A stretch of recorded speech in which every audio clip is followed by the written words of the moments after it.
A long time ago, on a comics page far, far away.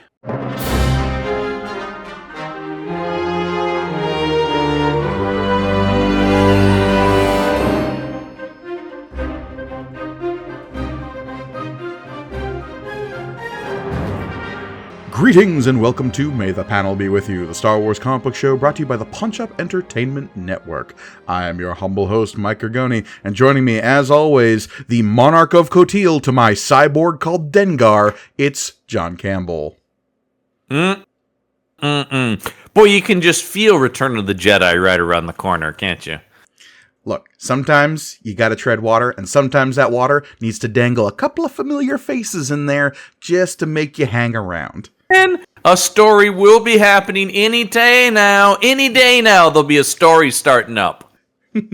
But in the meantime, you know what stories are always everyone's favorites? The ones that star C-3PO and R2-D2. Boy, if there's one thing we've learned from this comic, the last time we saw them headline a thing, they were in Hell World or whatever. Please, John, Doom World.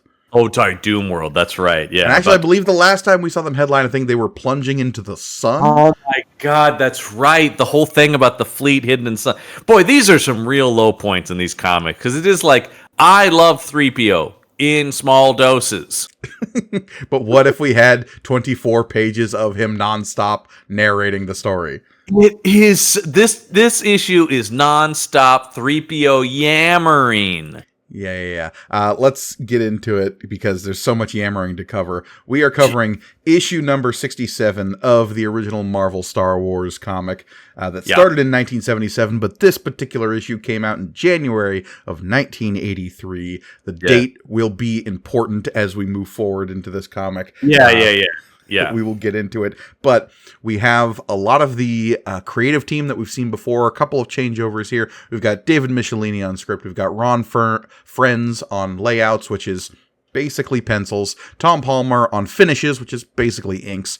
Joe Rosen on letters. Glennis Ween, eventually Oliver, on colors. Louise Jones, eventually Simonson on editors. And as our Hoojib Wrangler, we have Jim Shooter. They're having a fun time with that. But yeah, we don't have Walt Simonson on art or plot here. And it shows. Look, if you need an issue that is firmly centered on C-3PO, do you know what the best character to have as his, second hand is? Chewbacca? Well, it's R2-D2, but then it's maybe Chewbacca. But let's forget both of those because it's the Hoojibs. Yeah. I mean, this is, this is a somewhat of a 3PO Chewbacca two-hander, which I will say, I guess did they look at that part in Empire when he's carrying him around is pretty fun. Yeah, I mean, we'll get into it as we go through the issue, but one of the things that bugged me the most about this particular issue was every time 3PO called him Chewie. Really got under my skin. Yeah, that's just not right. Because, 3PO is one to not dispense with the proper etiquette of things. He's a protocol droid after all. So him throwing around nicknames made me go, I don't. I mean, he never just calls him Luke. He calls him Master Luke. Yeah, or Master Skywalker. Captain Solo. Chewbacca. Yeah, exactly. That's the thing. Princess Leia, always, It's never, no, that's insane to me. Because you just can't, I'm trying to fathom Anthony Daniels going, Chewie? No, it doesn't sound right. What's up, Sky Guy? Yes, of course. That's another classic 3PO nickname, right? That was 3PO, right? No, that was Ahsoka back when she was an annoying character. Man, the journey of Ahsoka could be its own episode, but we'll get there someday. We'll get there eventually. But let's get to the cover here because what a cover! What if 3PO, R2, and Chewbacca were fighting? What are those time specters from Flash called? Oh, time wraiths. Time wraiths. This is big time wraith energy. Yeah, big time. There's the floating cloak, and then the long fingies. Much like a certain vampire count, if you listen to my other podcast, Campbell Jones Meet the Monsters. But then also a little body with its own arms. I don't know if that's Well, I guess going forward, I need to pay closer attention. Did he have 4 arms later in the issue? You know what? I don't think so, because I'm looking at this and it doesn't seem familiar as I go back to this. Yeah, so clearly this is a haunted house issue. It's not, spooky, but... Spooky, scaly. This is a maquette that would be set up in a haunted house to scare people out of The Haunted House by Vincent Price. Scary kids. Ooh, I'm coming. Boy, yeah, actually, we've just found the character that Vincent Price would voice in Star Wars, right? It'd be this guy. Yeah. This character who we'll eventually learn is named the title of the issue, The Darker. Which I gotta say, no brain cells were expanded using that, coming up with that, were there? He's so dark, you don't even know. He's so dark. He's even darker. So he's the darker. The Darker.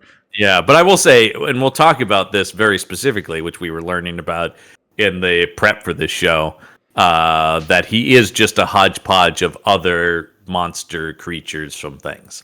Yes. So let's get into it, but because first we're introduced to, remember the hero of our book, Luke Skywalker? Luke Skywalker, who's really been did not skip Arm Day.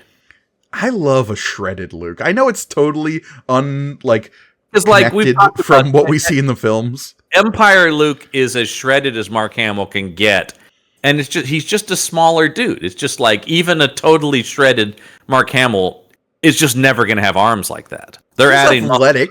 Yeah, he's athletic. He's, like I said, Empire. When he's running around, you're like, dude, that is Hamill at his peak fitness. But the guy's just not, he's not a Schwarzenegger or Stallone. He's just not going to put that kind of muscle mass on. He doesn't have sinew. No, but this Luke does.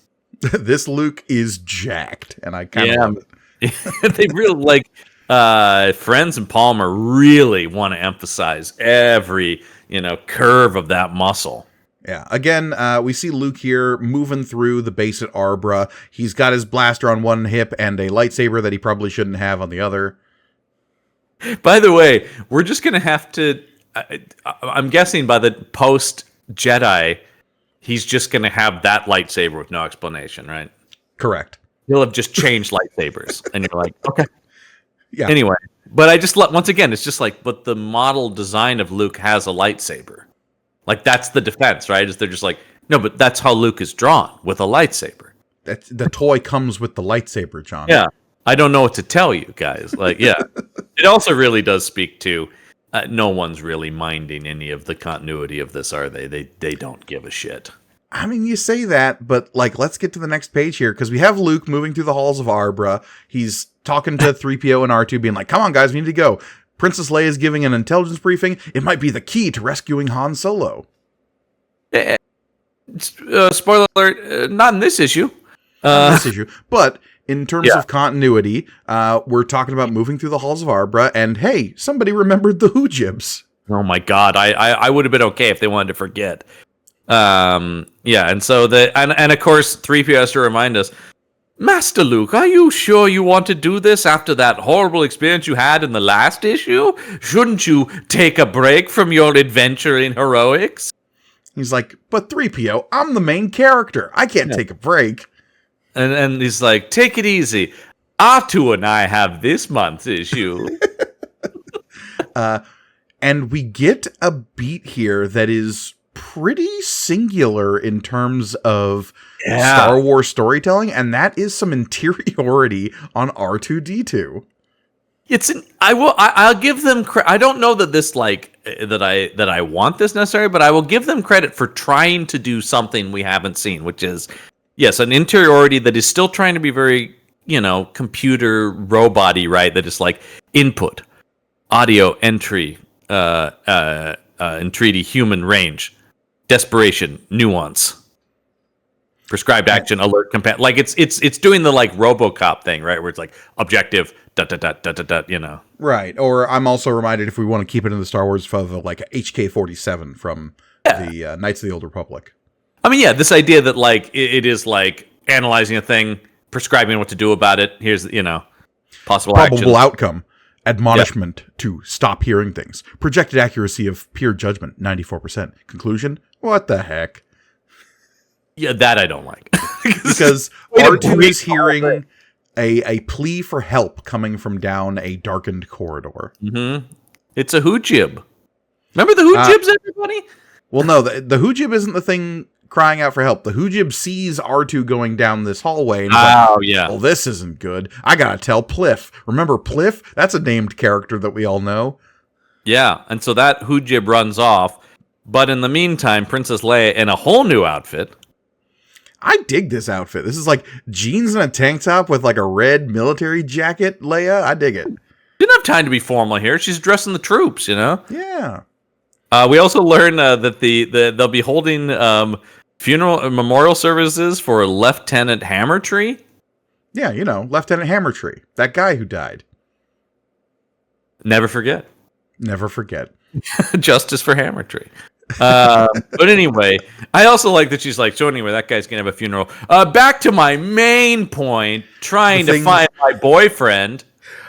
I love the idea that the entirety of the Rebel Alliance, whose struggle against the Empire is about freeing the galaxy from tyranny, is like, all right, everybody, time out. We gotta save this one dirtbag who helped us out this one time. Because he's the most popular character. And everyone in the crowd is just like, we get it. And look, Han Solo is my favorite character in Star Wars, obviously. But this idea that it is... He adds some to the Rebel Alliance, but the idea that it's like make or break that we get this guy back. In the newer Star Wars comics, and we constantly draw comparisons simply because they are happening in the same narrative time frame, right? And they're better. And they have advantages. I will say that it's not a fair comparison. Yeah, but there is this narrative tension in this particular era between Leia wanting to try to find Han Solo and trying to keep the rebellion afloat. I never saw the beginning of Return of the Jedi as a formal Rebel Alliance action, right? That's why you send Lando undercover of all people. Right, it feels like, because all the people who go there are the friends of Han Solo to go to save him. Right. So it does feel like they broke off from the Rebel Alliance. I mean, and that's exactly what it is in the movie. Then they come back to it. You know, right. But then Mon Mothma's like, we've been killing so many Bothans, and you've been doing what on Tatooine? No, and then that's it exactly. It does feel like Leia can do that because now they introduce Mon Mothma, who's like keeping the thing running. Mon Mothma, I love, is not in this, which makes no sense now in the context of what we know about Star Wars. It's insane. Mon Mothma is not on Arbra here and leading the stuff, like because she didn't exist back when these comics were they don't know who she is. It's just it's not the fault of this comic. It's just funny in the abstract. Because you know which characters do exist, which we need to mention. Oh my God. Dengar and Bosk. We're really trying to make these bounty hunters happen, is what this feels like. And they're succeeding, John. Oh, and it works. It works big time. But you can really feel like, oh right, this idea about like no one knew who these people. They were designs in the movie. Which is why when we get the reference to the cyborg called Bosk, the cyborg called Dengar, or the cyborg called Dengar, and the monarch of Kotil named Bosk, it made me raise an eyebrow. What? Yeah, both of those also. So that's because I don't think of them as those things. So let us unfold part the veil of legends for a moment, shall we? Legends Corner. In Legends, Dengar is a cyborg. I don't know if this is the earliest establishment of that, but it is pretty thoroughly talked about in a trilogy of books I really like called War of the Bounty Hunters, which is totally non-canon at this point. But it details about like the origins of the Bounty Hunters Guild and how like Bosk and Dengar and Boba Fett are all involved in that. And how eventually Boba Fett basically like dismantles the old Bounty Hunters Guild, and Dengar eventually saves Boba Fett from the Sarlacc pit. I do remember reading those back in the day. Obviously a lot of it hasn't stuck with me, but I definitely the War of the Bounty Hunters was a big deal if you were a Star Wars fan. Back in our era when all we had was novels. Sure.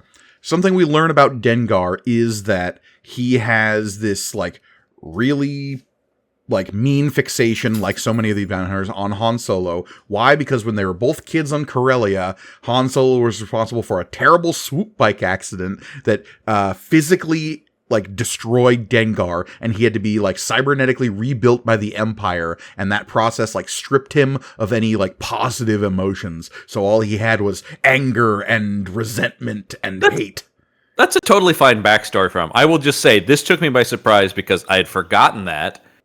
And two, there's nothing in his appearance in Empire that makes you think he's a cyborg. No. He's also going to mention of the purest droid designated IG-88, which is actually a solid interpretation of every version of IG-88. I had no issue with that. Let's get to Boss, because I'm like, what now? Monarch of what? Monarch? So, John, if you had to... I want to play a bit of a Star Wars canon game with you here. Yeah. If you had to guess which of these three descriptions of these bounty hunters is still true in canon today, which would you think it is? Okay, I mean, obviously, it's gonna be Bosk, right? Because that's where you're going with this. And it's the silliest one. Absolutely. Like, Dengar, there's nothing that says he's a cyborg, but there's also not enough known about him that you can't go, oh yeah, he could be a cyborg.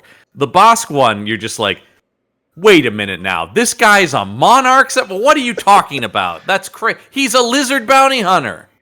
In Legends, there is no expansion on this point, ever. Okay.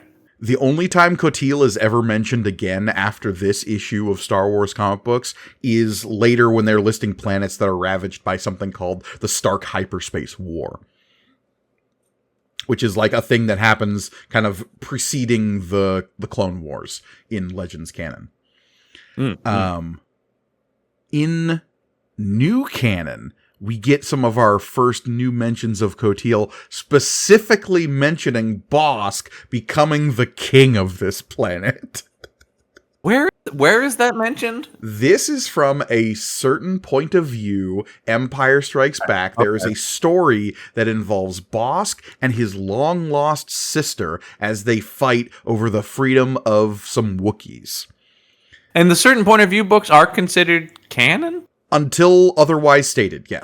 Yes, right. I mean, in the same vein that like any of the comics are and stuff, right? Sure, that would be refuted. You know, you've got to look at the hierarchy of movies and TV come first, right?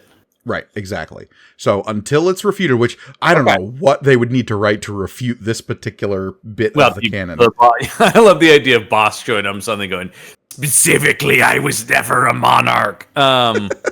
But in that story, he talks about like one of the ways he's such a brutal, like effective bounty hunter is he killed all of these people on this planet Kotil, and by killing the king there, he is effectively the king of this ruined planet. See, that right there makes me go, I can see that. I can see a world where he killed a king and then technically became the king. That makes much more sense to me than him being of noble blood or, something like that's just insane to me that, actually he lived a life of privilege prior to his bounty hunting and was raised in a Now, here's the thing, though, John. You say that, and in that War of the Bounty Hunters book, Bosk's lineage and like the fact that his father is like the head of the Bounty Hunters Guild is kind of a big deal. He's a sad little rich boy.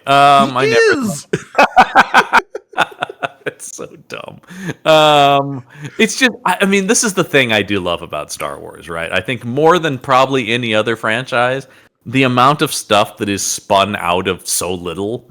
Yeah. Right. It's like, because like in Marvel, we can actually quote back to all of this stuff really builds. It's designed to build this mythology. Star Wars really is just, and then what if? And then somebody comes along and goes, and what if this guy, remember that guy? Well, he's actually connected over here. It's just this. John, I'm pretty sure you can quote all of Bosk's dialogue from the original trilogy, right? Is it? Nailed it. Yeah. I've seen that movie a few times. Yeah, he just shows up and makes a sound. He makes an Imperial officer go, "Ugh, bounty hunters, we don't need their scum." Yeah, I mean that is the bounty hunters to me are maybe the ultimate example of that. They are one scene, but in classic Star Wars fashion, we've then proceeded to spend our whole lives going, deal with those guys. I could tell you so much about Zuckuss and Forlom. And I think if you go back and listen to our Shadows of the Empire episodes, we do. Yeah. Oh yeah. Anyway, yeah. I just I had that exact reaction too. I'm like, come again. And that's been this week's episode of the Bosk Corner. Yeah. I'm calling this Legends Corner. But yeah, this is the comic book being like, hey, there's still plot points, there's relevancy, we're talking about things, because as Leia is talking, she is discussing Dengar, IG-88, and Bosk as people who made a deal with Boba Fett, but then Boba Fett double-crossed them on Cloud City, so one of these 3 bounty hunters probably knows where Han Solo is, because we establish here that Boba Fett is hiding somewhere with Han Solo before he rendezvous with Jabba the Hutt. I did the one thing Notably here, this is Jabba the Hutt with 2 T's. Yeah, then because we're building the Jedi, we still don't know the current whereabouts of Jabba the Hutt with 1 T. He's extant. Yeah, but this did make me wonder, like, are they now somewhat aware? I mean, I guess it wouldn't take much to figure out this is where this would go, but are they somewhat aware of what? Because Return of the Jedi is probably already shot at this point now. Mm-hmm. Yeah, it definitely would have been filmed. And they would have had access to scripts. They would have had access to... And like, are they consciously seeding that? Because I could see either way, though, because also it's like, it's not a huge... There's, I guess, not much information here. We knew that he was taking Han to Jabba. Yeah. Yeah. So it's not it's not a crazy jump, but I just wonder if they're... Boba Fett is like, Jabba the Hutt wants him alive. Right, yeah, we know all that. He's no good to me dead. He's no good to me dead. As they add Tamara Morrison's voice to it. Yes. No. Because that would have really thrown me if it was the other guy. Anyway, Darth Vader and Boba Fett have the exchange, and Darth Vader's like, "You will deliver the Captain Solo to Jabba the Hutt." Well, I do love that Boba Fett was always the main bounty hunter because we knew slightly more about him. Insofar as like no disintegrations is concerned, yeah. And he had 2 lines, or whatever. 2 Bosks, 1, like 1 noise. But yeah, anyway. Hey, still topping out Dengar, who gets 0 lines. Yeah, he never explained what that diaper was doing on his head. Anyway. I will say, in the current canon, we actually know way less about Dengar than we did in Legends. Dengar is effectively kind of a blank slate at this point. He shows up a lot more during like Clone Wars stuff. I haven't kept up with. Are you reading the current Bounty Hunters comic? Because there is ended. That's end. Okay, that has ended. Yeah, because they were doing a Star Wars Bounty Hunters comic for a while. Yeah, and that was like way more about Valance than anybody else. But, yeah, I know Valance was the main character. I just wondered if there was any Dengar action in there. Oh, I mean, look, Dengar showed up. Don't get me wrong. Look, man, Dengar's not going to be left on the sidelines. Okay, but he no longer has the whole like emotionless cyborg rebuilt by the Empire with a like bit of vengeance kick against Han Solo. I gotta say, now that you tell me that, that's actually kind of cool. I'm on board. It's also Valance's backstory. I guess that's probably why they changed it, because I do love Valance. we stand a Valance on this show for sure. If we had 2 cyborgs with a grudge against Han Solo, that seems like as we talk about, they all have a grudge against Han Solo. That's just given to every bounty hunter. Yeah. When you get your bounty hunter's license, it's like, and here's your license, and why do you hate Han Solo? Oh, let me tell you. Reason for hating Han Solo. The guys, yeah. Oh, I'll tell you one thing. I just love the idea that like Han Solo is such a big deal in the criminal underworld of Star Wars. Like everyone has had some kind. Oh, not that guy. Ugh, Solo. And his, like, Century Bird plane? Ugh, I hate it. The worst. The hell's an aluminum falcon? So, this is Leia's big explanation. They're going to go track down these bounty hunters. That's not happening this issue. Remember, this is a ghost story with the droids. So, Luke having this exchange with Lando is just like, oh, we're about to go off on this fun adventure that Lando has a bad feeling about. Cool, that's not happening. in his magenta shirt. I love the magenta shirt with the green collar. Look, that's on anyone else it wouldn't work, but on Lando, that totally adds up. He's like, I don't know about that. What Leia's information is just someone will spill the beans on Boba Fett. They're adding to somebody worked with Boba Fett and then he screwed them over. So we can probably turn one of these three guys to tell us where Boba Fett is. Right, but we don't know which one of them actually worked with Boba Fett. Right. Which I'm like, okay, I'm actually curious to see myself. But so yeah, there's an interesting plot unfolding here. We're going to ignore that for now because Threepio has things to say. Oh, and he shouldn't. Because he's wondering where R2 is. And he's looking around, and that's when our pals, the Hoojibs, show up. And Pliff specifically. Our old friend Pliff is back. Good afternoon, dear fellow. Do you step aside, won't you? We'd like to have a word with Princess Leia. It is rather urgent. And Threepio immediately goes into, administrative assistant mode, going, she's very busy, please. She has so many meetings today. All right, John. Yeah. This is where this comic falls apart for me. Okay. How do the Hoojibs communicate? Isn't it telepathically?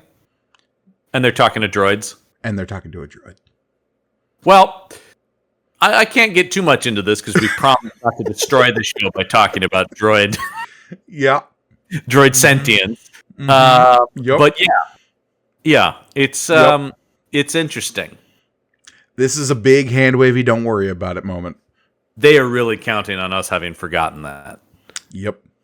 So let's just ignore that for now. Moving on, Pliff, the psychic Hoojib, and C-3PO, the protocol droid, can communicate. Fine. He says he speaks how many languages? Is one of them telepathy? Oh, I never thought about that, I guess. Good point. Throw that. Never mind. That's in the database. Never mind. Airtight. All works. Airtight. Yep. Perfect. 3PO is a telepath. So he's going, hey, man. Pliff is saying, I just love good afternoon, dear fellow. But so anyway, he goes, look, there's something dangerous going on here. Because your friend wandered off into this tunnel that all of us know not to go into. Because we can sense evil down there using our mighty telepathic abilities, which Another droids do not possess, which is why R2 stumbled down there.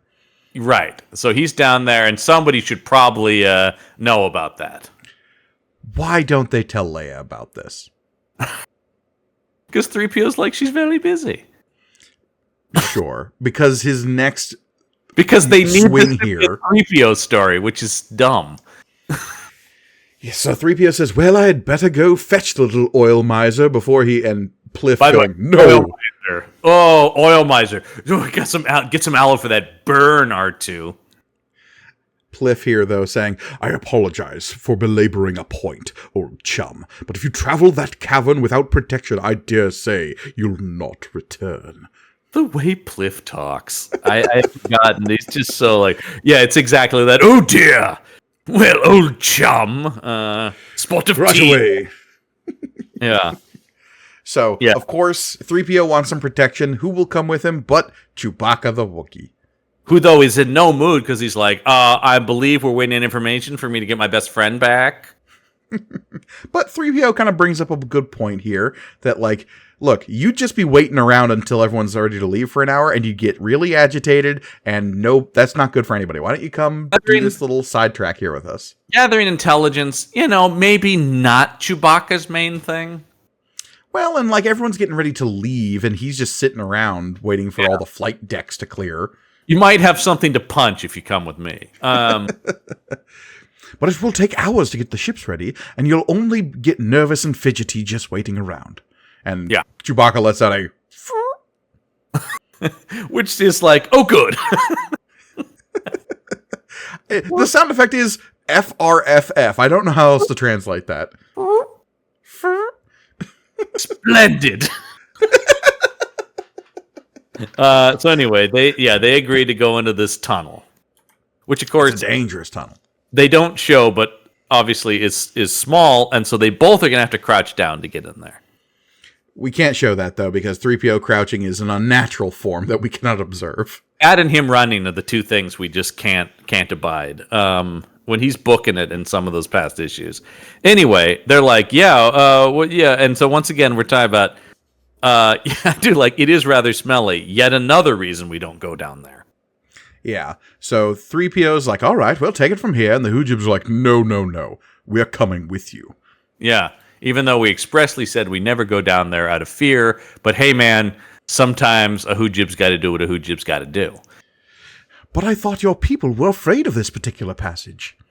And Pliff comes back with, they are, and there are precious few things that would cause us to enter it. But friendship, dear fellow, happens to be one of those things. This close friendship all of a sudden now. I don't know. They're two side characters that everyone's like, ugh, this guy again. And so they're bonding over their mutual, like, cast-offs from the main cast. Yeah, neither one of us are super important plot-wise. God, can you imagine picking up this issue from the newsstand back then and just being like, oh, God. Here's the thing.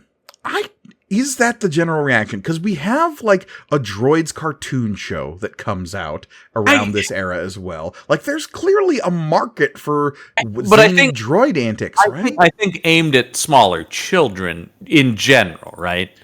Who is the audience supposed to be for this comic book? Well, that's the thinking, right? But especially then. Now we know that the comic audience is us. Yeah, but back then, enough. But I'm saying, I am picturing, of course, myself as a 30-something picking up this comic then and going, Jesus, a 3PO issue? Whereas you want it, the people writing this comic want to be the 13-year-old going like, oh boy, a 3PO issue. Yeah, or at least I think the other thing, too, that they're counting on, and I do think I take this for granted perhaps, is just, oh boy, more Star Wars, because there just isn't a lot of Star Wars, so you're taking anything you can get at this point. Now we live in a world where I can be a little bit more discerning about, that was good Star Wars, that Star Wars, not so much. But I mean, look, when I was a kid, I watched the Ewok TV movies because it was at least, a taste of more Star Wars. Even as a kid, I knew, oh, this is different at the very least, if not lesser. John, those movies gave us the Witches of Dathomir. I'll hear no bad words against them. No, I mean, it's the weird thing about Star Wars that even, like, the worst stuff weirdly has, like, some important facet of canon in it. It's the holiday special being the first time you see Boba Fett, and you're just like, I'm sorry, what now? It's also the first time you see Kashyyyk. You're like, oh, wow, okay, there is stuff in it. And Life and Day. It's robust mail system. Yeah. Yeah, absolutely. And that robot TV chef, obviously, is such a huge character now. So huge. So anyway, they're pushing down into this cave. It's glowing. It's weird. And what do they find? A strange energy barrier. Yeah. They're like, well, that's weird. I do like the little band move forward and downward, ever downward. On a strange energy barrier. Undoubtedly the result of geothermal power rods that provide heat for the larger shafts. It seems harmless enough, though. We should be able to pass through without hindrance. Okay, I gotta say, 3PO is way braver in this issue than he's ever portrayed. Like, they have him stammer a little bit in places to kind of still seem like 3PO, but he is really intrepid. Well, he's going after R2, his best bud, his life partner. I mean, yes, agreed, but the energy, as we get forward later, though, he's really going to not be the nervous Nelly that he normally is. And maybe that's just because no one's around to see him. Maybe it's all performative.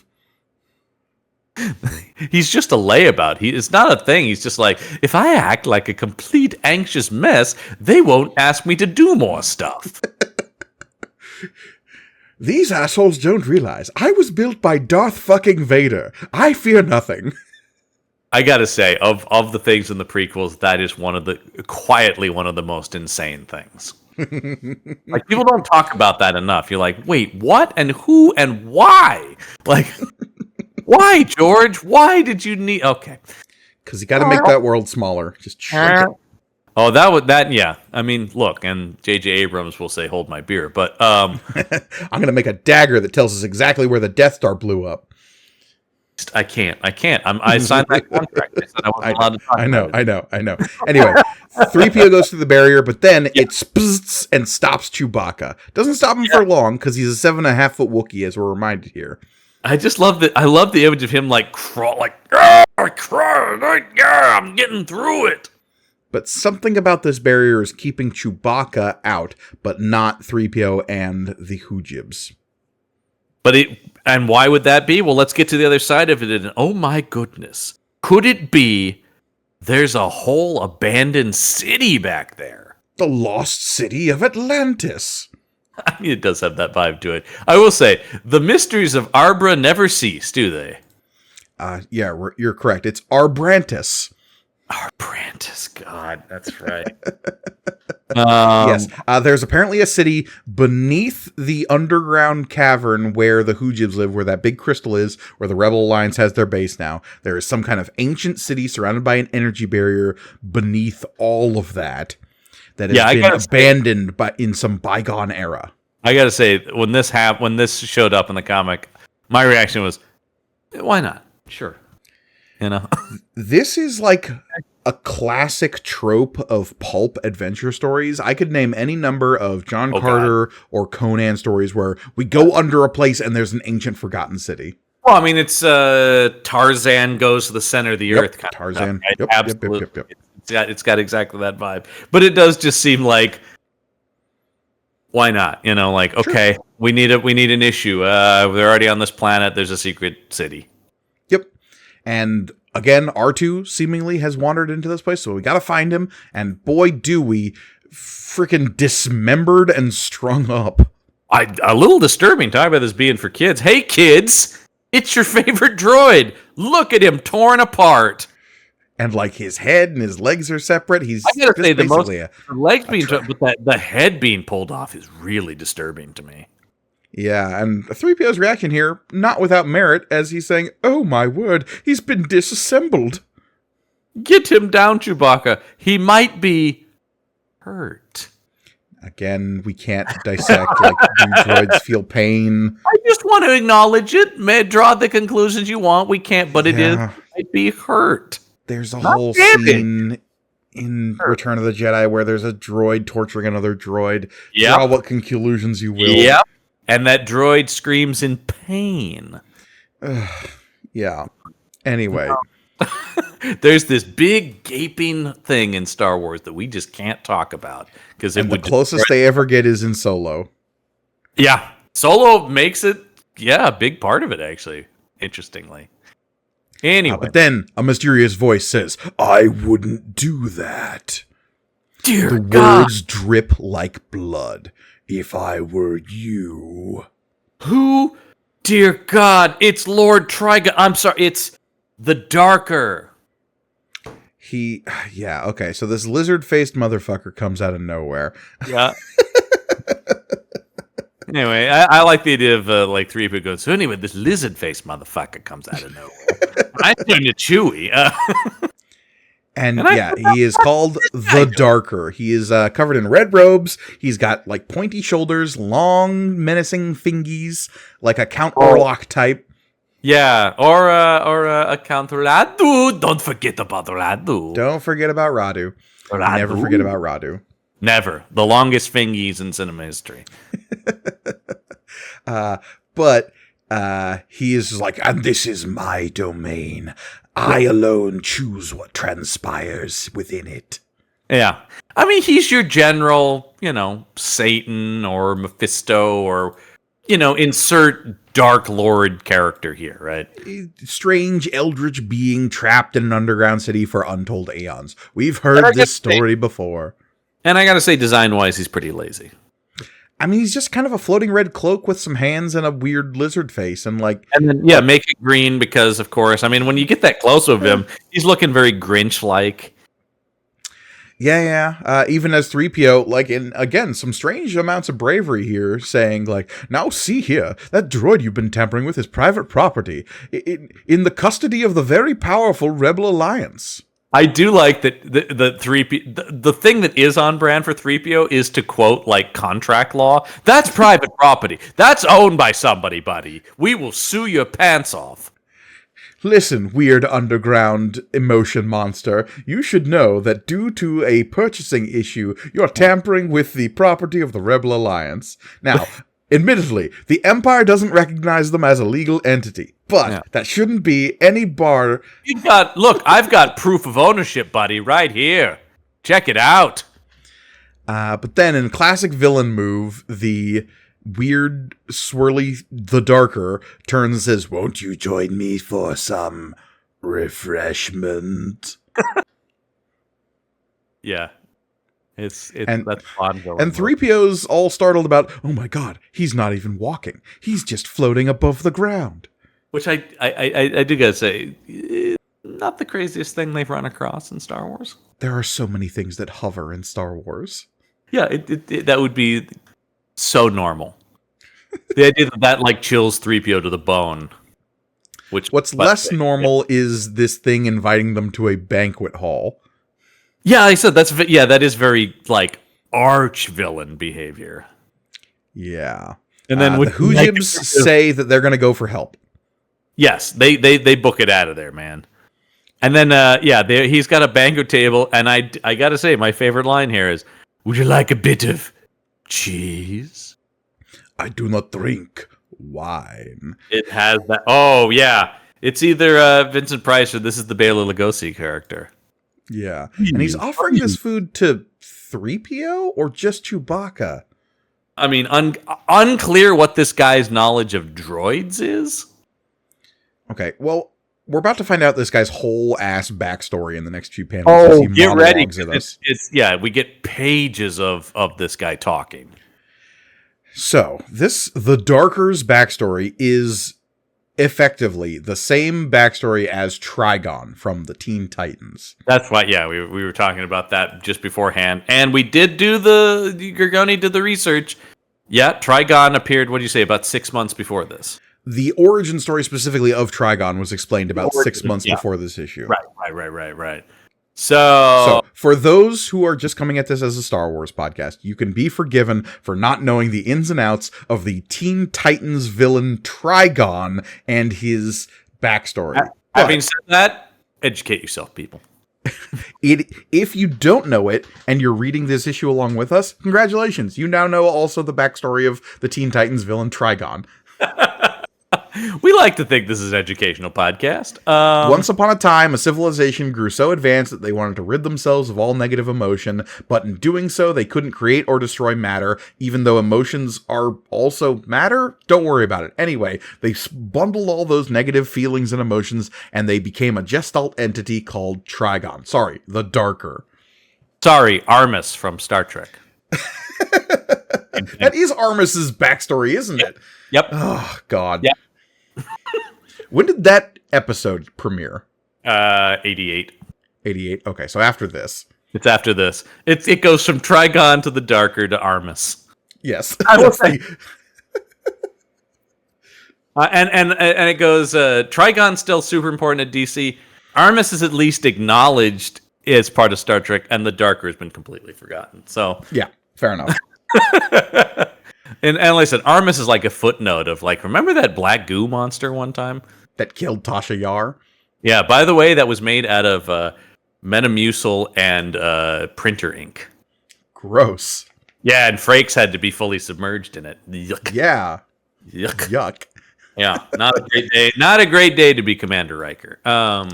So anyway. The Darker goes on to explain that, like, okay, and the people who grew so advanced that they cast off their negative emotions ascended to the stars and left me here to rot.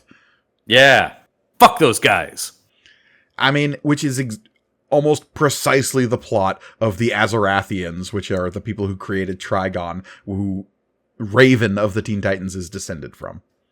Yeah, that's all really good comics. You should go read those. Yeah. Turns out the Wolfman Teen Titans stuff is pretty good. Yeah, I know. That's one of those like hot takes where it's like that's like talking about the Simonson Thor or the Miller Daredevil. Claremont X-Men. Like, yeah. All that stuff where it's like, oh yeah, like iconic character defining stuff. These people didn't create these characters, but they would basically redefine them for decades to come. And yeah. So anyway, this guy who is not nearly as cool as Trigon says that like, now I'm going to use the parts from R2-D2 and the parts from you to short circuit the energy barrier that's keeping me here, and then I will ascend to the stars and wreak vengeance upon those who trap me here. Kind of ignoring the fact that thousands of years have passed and maybe those people don't exist anymore. He's not really. This guy's just been stewing in his own anger for so long that he's not even thinking about it anymore. But he's been stewing down here so long that he's been able to create these like mental messages that say, help me, to try to lure people down here. And the first person it works on is R2-D2. Yeah, that's a really weird... There's a bunch of like dumb rebel mechanics and stuff up there. You're telling me that didn't get one of them or something like that? No, it's R2. And the Hoojibs were apparently able to resist this for a long time? Yeah. I don't get it. But also now they can't because Threepio is like, you won't get away with this. We've sent the Hoojibs to go for help. And the Darker is like, oh yeah? Why don't you take a look outside? Check it out. And the Hoojibs are all cowering in a corner because, like Trigon, the Darker can like encourage the negative emotions in people and basically do a whoopsie-doodle flips them up with their good emotions and reflect it with their bad emotions. Yeah. So look at them. They're all too scared to go, get help. Right.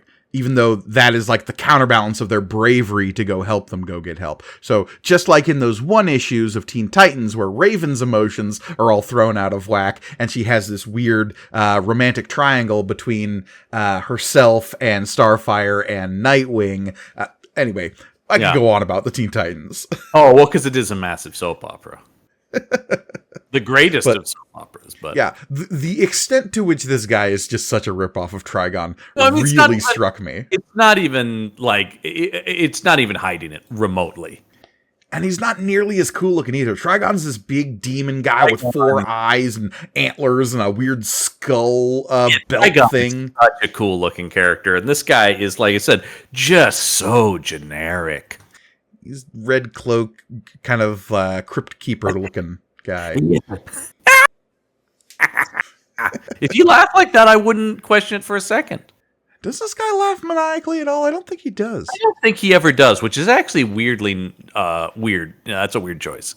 It does feel like, hello, kiddies.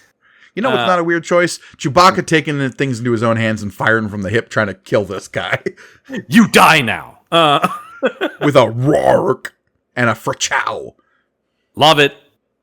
And he just he does have 4 arms, by the way. I'm looking at. Yeah, he does have a couple of little arms in there. But he just takes that blast? He just takes it and he's just made of anger goo. I mean, I guess that's the same thing with Armus. They shoot him with the phaser and nothing happens. But then he shoots him with some eye beams to turn your unbridled rage into hatred. Yeah, how do you feel about that? Chewbacca yet again turned against our heroes. Yep. Yes. Yeah. Chewbacca now has been crazed. And of course, we have Threepio saying everybody's going to applaud because we're doomed. And then I'm doomed. As Chewbacca puts his fist through the wall. As he kachashes that wall. Kachasses that wall, actually. But I gotta say, this is a weird jump. Yeah, because we jump to outside, but fortune smiles on the golden droid this day, for Chewie's rage-induced misthrow blow brings half a wall down on the snarling Wookiee's head. We do not see that on panel. A minor inconvenience, but one that allows C-3PO to scamper off in an escape that is a welcome. That is as welcome as it is inevitably for We have talked about, I'm going to praise this or something. We've talked about 3PO running makes no sense. Scampering makes a lot of sense to me. He can scamper, yeah. That's a good description of him moving about with purpose. Yeah. It's a scamper. He's a scamper. Yeah. But he scampered up some stairs and is hiding from Chewbacca, and he looks around and he finds that he has found himself in a library. Oh, how convenient. What? Perhaps in these books, books, those things we've literally never seen in Star Wars. No. But I guess the idea is this city's so old that they have books? I guess so. Because even when we see the Jedi library, they don't have books per se. No, the only books we've seen in mainline Star Wars movies is the original Jedi texts in The Last Jedi. Yes. Which were obviously so fucking important. Yeah, but those are also like just a demarcation of these things are so old that they were written in books. Yeah, which again implies that this place is just so old. Paper. Why? But Trigon also says that this civilization grew so advanced that they could rid themselves of emotions and ascend to the stars. So they still have rooms sitting around full of books? Yeah, we've all been there. I just don't know what to do with these. That's fair. Okay, yeah. Didn't know how to get rid of their collection. I get it. Man, I guess leave it over there. And boy, oh boy, though, we're gonna get a bit, an actual comedy bit here. My primary function is translation. Perhaps I can find some clue in these volumes that will save us. Now, let us see. This one looks like, yes, 2 cups of Balka greens, add a pinch of, oh, blast it all, this is a cookbook. It didn't say that on the spine when you pulled it off the shelf. Fucking idiot. It's this huge book, too, that's like as big as his torso. I think he really did just go, this must be important. It's the biggest book in here. Threepio is as smart or as dumb as the story needs him to be. And as brave and as cowardly.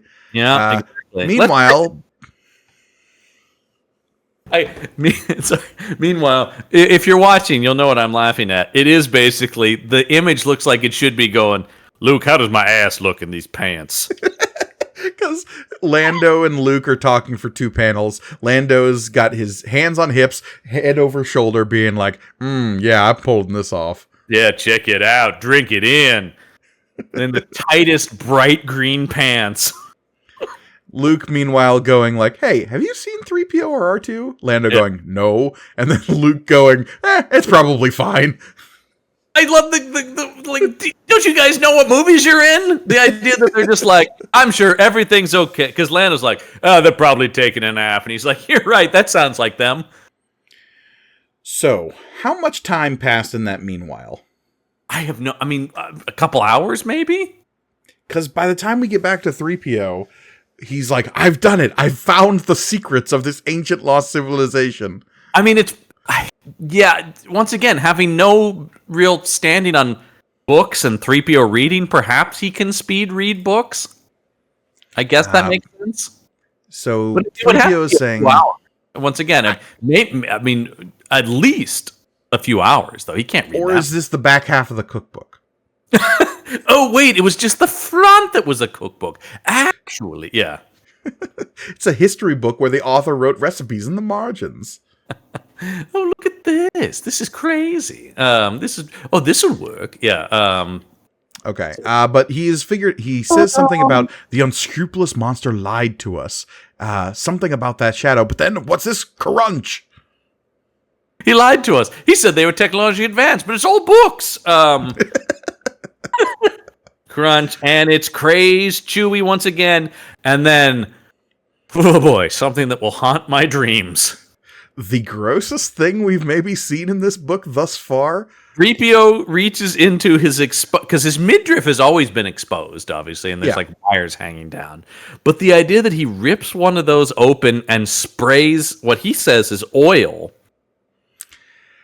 Yeah. Chewbacca, forgive me, my old friend, but this hurts me more than it does you. Without this oil from my internal lubricating system, my joints will be positively arthritic. I mean, so much to take away from that, right? So, imagine a human, a gooey, water-filled human, reaching into their midriff, pulling out a tube, and just squeezing it to squirt something at an approaching Wookiee. A pink viscous fluid. A very pink viscous fluid that he squirts right into Chewie's eyes. Yeah. Ow! I mean, I do like it's specifically hitting the eyes. You want Chewie to be like, my eyes. This is a pretty gross just image because 3PO's handling this tube coming out of his midriff with 2 hands and just, I mean, look, write in whatever you feel is necessary, but whatever this is, whatever image this is conjuring for you, if you're not watching it, it's worse. And also, can I just add that it's even worse is the slish sound the slish sound is not great, and it's very suggestive. You guys, come on now. Kids here. There are kids here. Anyway, let's cut to a dismembered droid. Yeah, honestly, at this point, why not? Yeah, we got to put R2 back together, which actually, he comes back together very easily. Thankfully, John, the toys are built as such that they just snap back together. Which to the point, though, that it makes it like, well, then why was 3PO even that concerned earlier? If you can just snip, snap, snip, he's back. So, fun fact, the pieces that we see R2 in, the like top dome of the head, at the two legs, and the torso, those are the composite pieces that the Lego version of R2-D2 usually is assembled in. Sense? Yeah. And so, yeah, it's very easy to fit those together, just so long as you follow the instructions. Yeah. Hey, kids, ask your parents for help. But they put him back together. R2 still mostly unresponsive, though. He does give out a blooded whoop. Whoop. And he's back, baby. But then he katongs to the ground, because what's this? Chewie's here, and he's pissed. He's going to crush 3PO's head, based on what I'm saying. But then, in a last bit of a gambit, and again, this whole time 3PO is calling him Chewie, and it's kind of rubbing me the wrong way. But then has to correct himself to call Captain Solo Han. Yeah. And because mentioning Han Solo snaps him out of it. Right, because he's like, but you'll never be able to release Captain Solo. I mean Han. And as soon as he hears Han, he's like, my bestest bud! How could I forget my life debt? And then he's pissed for a whole other reason. Yeah, because what's this? What's his name? The Darker shows up. You want to say the Darkness, because that would make sense as a name. The Dark, but that's from Top Cow Comics, and this is ripping that off. Because those haven't been written yet. Right, yeah. No, it's just like the Darker is such a weird name. I wish this comic book was ripping off the Witchblade universe. God, that would be something, wouldn't it? A lot of scantily clad women all of a sudden in like chainmail. Very strange. Mystic armor and such. Weird, darkness snakes going, Jackie boy. Hey guys, Top Cow's weird. Hey, I played those Darkness video games. They were all right. Yeah, sure, yeah. I watched that Witchblade TV show. It was, It's okay. Yeah, it's all right. That's how I feel about most Top Cow stuff. Yeah, all right. But anyway, this guy is just like, what's this? Acting on your own free will? I don't think so. Prepare for another terror beam. Yeah, but this time, instead of making you angry, I'm going to make you a scaredy cat. Ho ho. And he locks eyes with Chewbacca, and we see Chewbacca's in an expression we never want to see on a Wookiee, and that's wide-eyed terror. Whoa! Meanwhile, 3PO is just like, fight it, Chewbacca, fight it! And Chewie, for his credit, is fighting it. I gotta say, yeah, they basically just have, because the Darker will just be like, what? Impossible! Your willpower! And Chewie is like, we get this panel sequence of like Chewie getting mind beamed, but still like slowly struggling forward. And eventually he's on his knees in front of the Darker. And the Darker's just like, my mind beams are the most powerful thing. Yeah. And Chewie has taken to the ground. But then we cut back to, fellows, I cannot believe the trepidation is fading. The Darker chap must have forgotten about us. It seems that his full attention is centered on poor Chewbacca. Pliff, what shall we do? The only respectable thing Hoojib can do, Fluffle. We attack! I love the idea that it's just like, oh, he had to put so much focus into bringing Chewie down that he just forgot about these guys. That's probably reasonable. I guess. I mean, once again, it's magic, so you can just whatever, right? It's been 5 pages, John. I forgot about the Hoojibs, and I'm not trying to psychically dominate them. I always kind of forget about the Hoojibs, though. They're pretty. We're making the same mistake as the Darker, then, because he forgot about the Hoojibs. Yeah, that's on us, man. I'm sorry. The Hoojibs attack! Ah! Go away, you skittering scum, or I'll tear the very fur from you. Huh? Those creatures, they broke my concentration, but I was casting a 5th level spell. How could they have done this? I mean, I will say, the Darker does feel like something that a GM Oh, look, right? this is 100% that thing that any GM worth their salt will do, where they file off the serial numbers on a book character that they like and slap it into their D&D campaign and be like, no, it's definitely not Trigon. It's the Darker, totally different. And here's the thing, that's totally fine because you're just having fun. These people were getting paid to create things. No, it's not Count Dracula. His name's Strahd. Yeah, Strahd, and he curses things. Alucard. Go back to another bit from our Meet the Monsters podcast. Yeah. But give me a mirror. What is this backwards? They distract him long enough for Chewie to finally get in and punch a fist into its stomach. Hey, this is wild. The way Chewie takes out the Darker is nuts because, he appears to punch into him and then hurl him. So he, splunches. It's splutch? Splutch. It's a distinct splutch, yeah. He splutches into his stomach. Yeah. 3PO is like, quick, if you throw him into the energy barrier, that'll kill him, because that was in a book I read. Yeah. And so, and by God... of the Darker being thrown.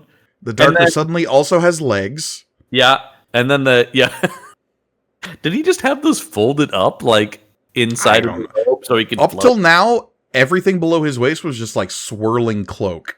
Yeah. Now there's limited cloak. Did some of the cloak get ripped off by the Hoojibs? I guess, or Chewie. Yeah. Right before he once again put his fist into his stomach. Splutch. I mean, I gotta say, I do like when Chewie gets brutal with people. True. I would rather he tear this guy's arms off, but putting a fist through his stomach plug and then throwing him a half-mile works too. To be fair, we always want Chewie to tear people's arms off because it's the only thing I want in life. You promised it in A New Hope. Why do we not deliver on this? They do in Solo. He tears a guy's arms off. Eventually, yeah, but I'm just saying. Takes a while. And that every time Chewbacca shows up, I'm asking, when's he going to tear somebody's arms off? There's that deleted scene from Force Awakens as well where it happened. Yeah. But I will say, good call. There was no need for it there, even as much time. But anyway. So the Darker hits the energy barrier with a krzazzazasht. And it's just enough for 3PO to go, he's disintegrating. They murder the bejesus out of this guy. Yeah.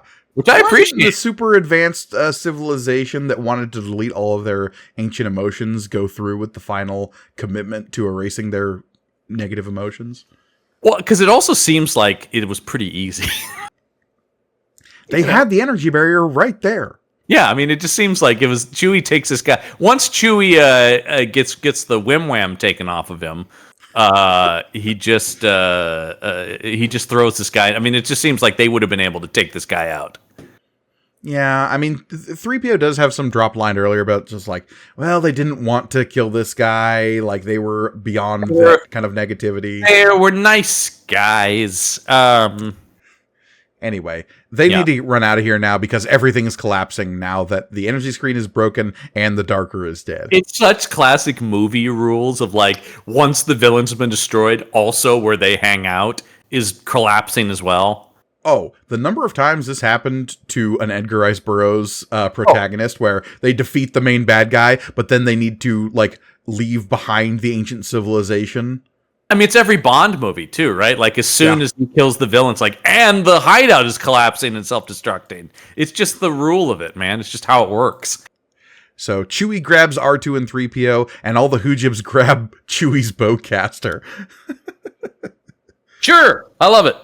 Yeah, and they flee, getting the heck out of there just in time for a fravoom as everything collapses and explodes, leaving behind nothing but rubble and memories. It's almost as if none of it ever happened. And the way that they just toss it off here with Luke going hey, where were you guys? And it's oh, never mind. It's not even Luke. It's just some rando rebel that says, hey, there you are. Commander Skywalker's been looking for you. Not even Luke, is it? It's just some guy. It's just some guy. Your little vacation's over. And he's like, vacation? Oh, brother. Making this entire issue a waste of everyone's time. Yeah, but John, do you read the word that it says on the bottom of the page here? The word that makes every Star Wars fan for the next 40 years go, Mandalore. Mandalore. Now, guess what, John? We're going to start dealing with the first time that the Star Wars expanded universe begins to discuss Mandalore.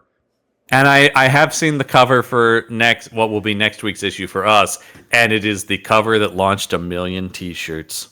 This image of Boba Fett, I definitely, as a kid, had a shirt, a sticker. Like, I had this image of him shooting his blaster on everything.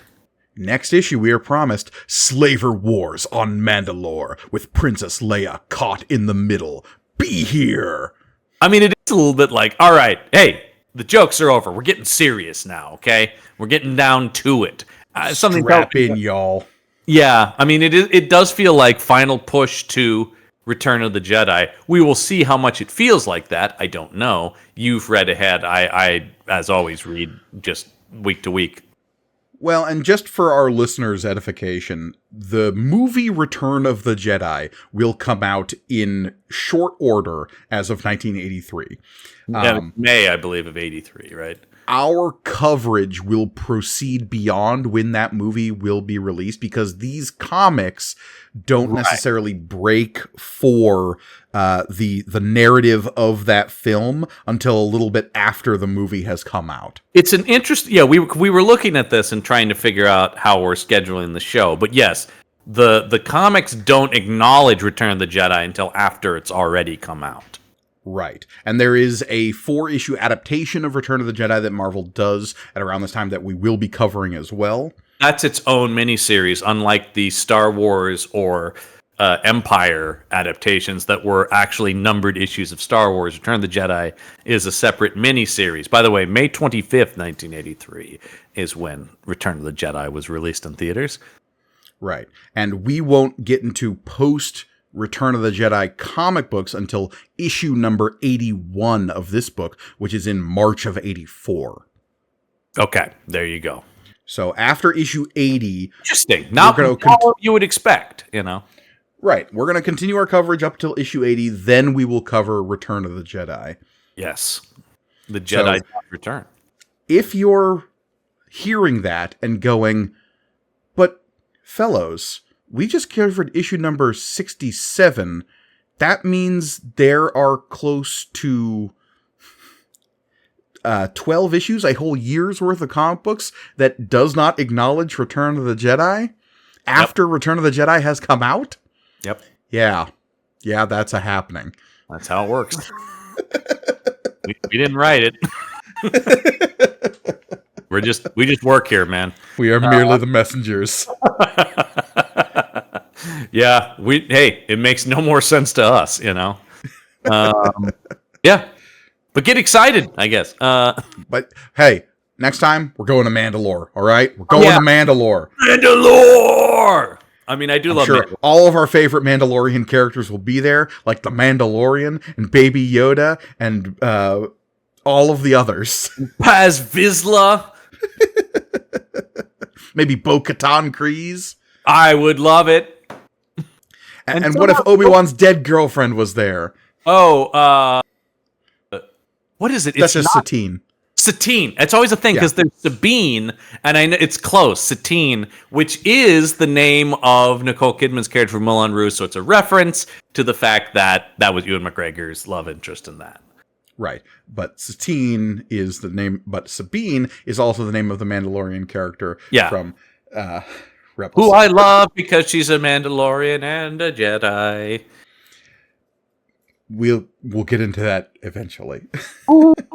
No, we're so far away from that character existing. So far away. Although weirdly, somehow Bo-Katan will be in this and somehow still played by Katie Sackhoff. It makes no sense. She's aged wonderfully. Yeah. If you want more from us, and once again, why wouldn't you? You can head over to our Patreon page. That's patreon.com/podcast Punch Up Ent. That's Punch Up ENT. Get cool exclusive bonus content from all the shows on the Punch Up Entertainment Network, as well as help support us there. Yes, indeed. You can also find us over on YouTube. Like we mentioned earlier in the episode, you can watch this show on YouTube and read the comics along with us. When we describe the expression of fluids from 3PO's midsection onto Chewbacca's face, you too can be horrified by the images we were subjected to, if you follow us over on YouTube. God damn it. I mean, I'm going to be seeing that forever. Every time I close my eyes. Whether I want to or not. Oh, and I definitely don't. I definitely do. Yeah, anyway, while you're there, please like, comment, subscribe. Let us know in the comments below, what is the most suggestive image that you've seen in a Star Wars comic book? Mainline Star Wars comic book, mainline Star Wars comic book. Yeah, no, don't send us your fan art or your self-published stuff. Lucas didn't want it, neither do we. Please stop. Please stop. Whatever I wrote. But yes, like, comment, and subscribing, all those things there really help us out. Really appreciate all of you for joining us over here on the Punch Up Entertainment Network. Indeed, but I think that's going to do it, Gorgoni. It will, because, as always, I have been Mike Gorgoni. I'm John Campbell. And remember, may the panel be with you.